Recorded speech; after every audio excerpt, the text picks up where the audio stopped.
Eh bien, entre Donald Trump qui envisagerait d'empêcher certains supporters africains, notamment sénégalais et ivoiriens, d'assister à la Coupe du Monde, et le coup de maître du coach du FC Barcelone pour démasquer une taupe en interne, l'actualité du football continue de faire énormément parler. Eh bien, ce qui se passe autour de la Coupe du Monde commence sérieusement à poser problème. Une décision attribuée à Donald Trump choque de nombreux observateurs puisqu'elle prévoirait l'interdiction d'entrée pour certains supporters africains, en particulier sénégalais et ivoiriens. Seuls les joueurs, le staff et leurs proches bénéficieraient d'exceptions, laissant les fans complètement à l'écart. Une situation d'autant plus incompréhensible que le prix des billets a déjà explosé, transformant cette Coupe du Monde en un événement réservé à une minorité fortunée. Même ceux qui disposent des moyens financiers se retrouvent bloqués par des restrictions administratives. Dans un tout autre registre, du côté du FC Barcelone, une affaire interne a été réglée avec une efficacité redoutable. Depuis plusieurs semaines, des informations sensibles filtrées du vestiaire avant les rencontres. Pour mettre fin à ces fuites, le coach a monté un piège aussi simple que brillant. À l'ensemble de son équipe, il annonce que Ter Stegen sera titulaire contre Guadalajara. À une seule personne clairement suspectée, il lui a annoncé que c'est Szczesny qui débutera la rencontre. Quelques heures plus tard, la presse annonce Szczesny titulaire. Or, au coup d'envoi,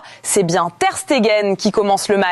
Verdict immédiat, la taupe est identifiée par flic sans la moindre ambiguïté. Cette gestion démontre qu'un bon entraîneur ne se limite pas aux choix tactiques, mais sait aussi protéger son vestiaire. Contrairement à certains épisodes du passé, comme en 2010 avec l'équipe de France, le problème a été réglé rapidement et efficacement. Quant à Ter Stegen, sa titularisation n'a rien changé à sa situation sportive. Flick a confirmé en conférence de presse qu'il ne fait toujours pas partie de ses plans. Ce match contre Guadalajara était donc un cas isolé et le gardien reste le troisième choix du club tant qu'il est encore sous contrat.